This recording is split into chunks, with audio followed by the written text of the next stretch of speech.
Halo teman-teman semuanya, selamat datang kembali di channel ini. Jumpa lagi dengan saya Vicky Himpong. Semoga kalian semuanya selalu dalam keadaan yang sehat. Kita akan segera untuk membahas berita tentang Timnas terupdate hari ini. Semoga ini bisa memberikan tambahan informasi kepada kalian semua pecinta bola tanah air. Tanpa perlu banyak basa-basi, kita akan segera membahas videonya. Let's go! Sejarah Timnas lolos round 3 kualifikasi Piala Dunia.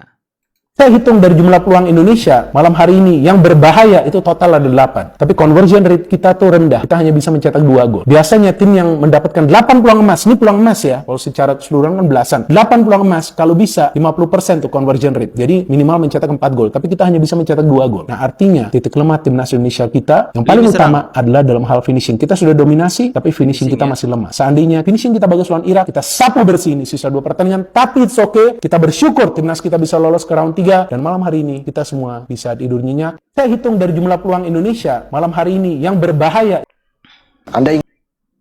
Gokil tidak bermaksud merendahkan tim ASEAN. Erick Thohir tegaskan tim senior tidak mau turun kasta. Di saat Thailand mempersiapkan tim dengan Kings Cup-nya, Vietnam dan Malaysia yang berencana mati-matian di AFF yang berusaha mencari pemain keturunan. Bahkan Filipina yang berniat membalas dendam dengan Indonesia setelah kalah 0-2 di GBK. Erick Thohir justru menegaskan kalau tidak mau menurunkan pemain timnas senior di AFF 2024 nanti dengan alasan tidak mau turun kasta. Timnas Indonesia berpeluang mengirim tim lapis kedua atau bahkan ketiga jika tim U23 dihitung sebagai tim lapis kedua pada kejuaraan Piala AFF ASEAN Cup 2024 nanti. Hal itu disampaikan Ketua Umum PSSI Erick Thohir. Beliau beralasan bahwa ajang antar negara di kawasan Asia Tenggara tersebut tidak lagi menjadi prioritas skuad Garuda. Bahkan Erick Thohir membuka kans untuk memainkan skuad U20 asuhan Indra Syafri pada ajang AFF itu. Erick Thohir pun mengaku tidak khawatir bila pada gelaran AFF mendatang tim-tim pesaing Timnas Indonesia menurunkan skuad terbaiknya. Terlebih menurut Erick Thohir, bukan saatnya lagi bagi pemain-pemain muda yang sudah tampil di level senior turun kasta membela tim kelompok usia dan bertanding di ajang AFF. Jeniusnya Erick Thohir dengan mendorong regenerasi Timnas Indonesia di ajang AFF, dia berharap bintang-bintang baru mulai bakal bermunculan.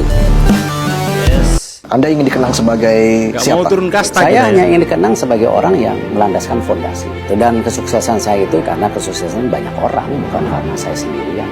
Tim nasional Indonesia Bapak, kita satu Timnas Indonesia menjadi satu-satunya negara ASEAN yang lolos. Selasa malam Timnas berhasil mencetak sejarah.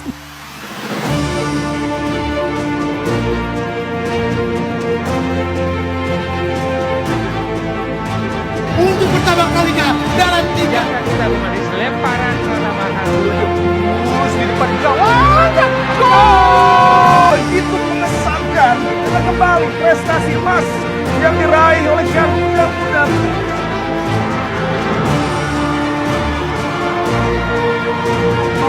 Oh ini dia 3-3.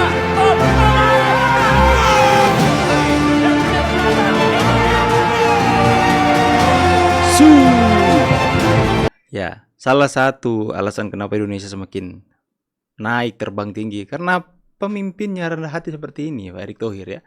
Dia tidak mau merasa diri lebih hebat. Karena kepemimpinan saya, Timnas Indonesia dalam sepak bola bisa maju. PSSI bisa berkembang. Tidak, teman-teman ya. Padahal kenyataannya memang seperti itu karena adanya pemimpin seperti Erick Thohir yang berintegritas, yang tidak mau pandang bulu dengan permainan para mafia bola. Indonesia bisa bangkit.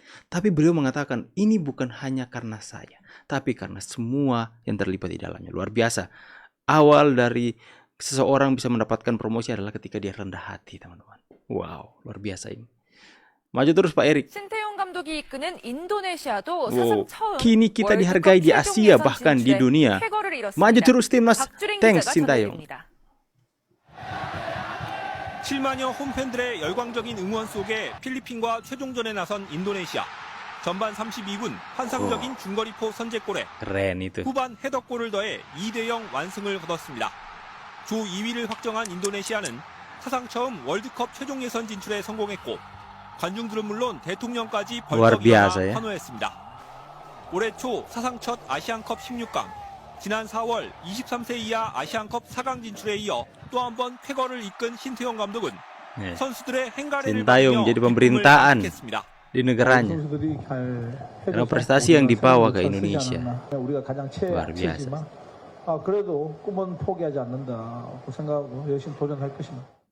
반면 베트남의 김상식 감독은 Nggak ada translate-nya lagi. Next ya. Menurut Anda memang pelatihnya hebat, Sintayong ini hebat atau tidak? Nah, makanya harusnya diuji gitu. Kan udah diuji, udah berapa tahun contoh aja begini. Kan saya bilang tadi, memanggil kembali Nathan Chuaon apresiasi lah, itu upaya. Tapi harusnya kita challenge, ketika tanpa Nathan Chuaon, apa yang akan dilakukan oleh Sintayong? Ya jangan ambil resiko dong, udah keburu kalah. Padahal Hotman Paris ini bukan yang mengikuti sepak bola guys ya. Itu aja kelihatan kalau kurang suka dengan statementnya Bung Toel guys ya. Aku juga kurang suka dengan statementnya Bung Toel yang harus men-challenge Sintayong ya. Ini Bung Toel ini tahu gak sih kalau ini laga 8 besar melawan Korea Selatan. Seakan-akan kita ini ngelawannya Kamboja, Laos ya, bisa challenge ya. Gak bisa woi, ini Korea Selatan. Seakan-akan kita punya Messi yang dimainin itu M. Tahir guys ya. Ya kan gak masuk akal. Kenapa kita harus membuktikan kualitas pelatih yang emang udah hebat. Dan prestasi hebatnya Sintayong ya di Piala Dunia di 2018. Dia itu mengalahkan Jerman. Meskipun Korea itu nggak lolos ya, tapi mengalahkan Jerman guys. Emang segampang itu mengalahkan Jerman? Kenapa kita harus masih menanyakan kualitasnya Sintayong gitu loh ya?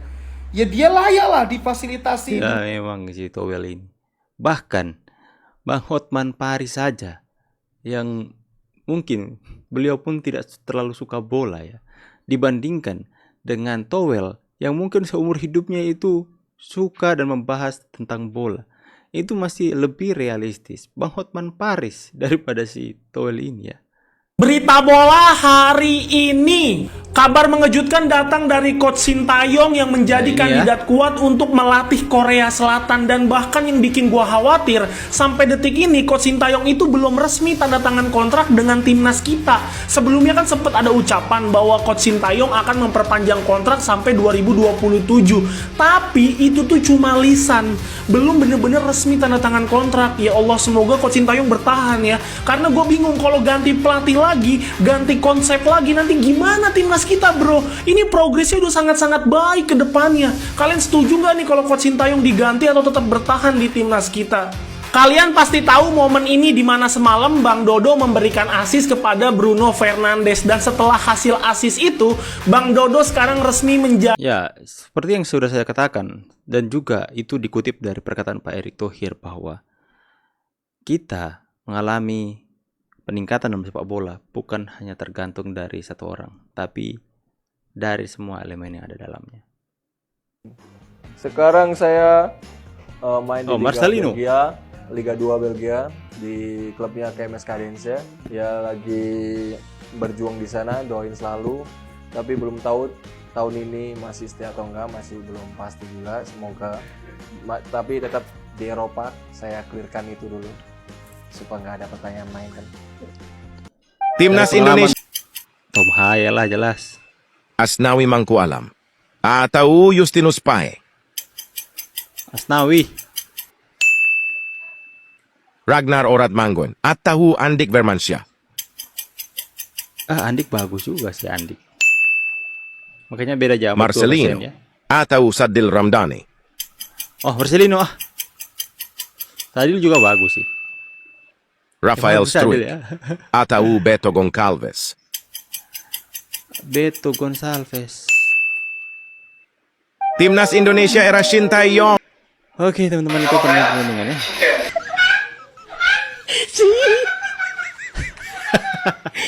Apa sih itu?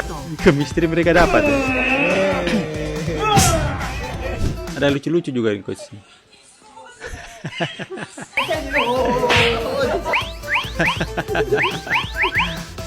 Jahil juga coach kita satu ini ya.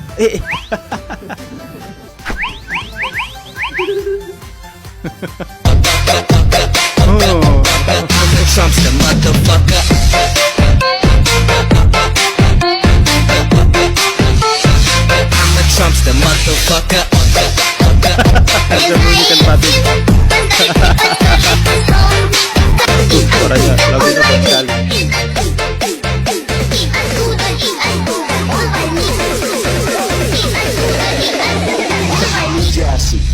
Fong.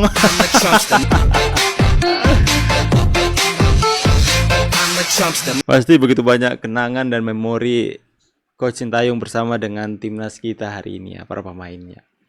Pasti akan menjadi satu pukulan yang sangat berat dan kehilangan yang sangat besar buat timnas kita jika yang dirumorkan hari ini Coach Sintayong akhirnya mau dan mengambil keputusan untuk melatih timnas Korsel. Kita doakan saja agar supaya Coach jangan terpujuk rayu mereka. Karena Coach Sintayong sendiri sudah merasakan betapa dia dicintai di negara kita ini. Betapa ramah dan bahkan dia mengakui bahwa sering menangis. Coach Sintayong sering menangis karena mendapatkan dukungan yang sangat luar biasa dari rakyat Indonesia. Tulis di kolom komentar pendapat kalian tentang pembahasan kita hari ini. Saya Vicky Impong pamit dulu. See you on the next video guys and God bless you. Bye.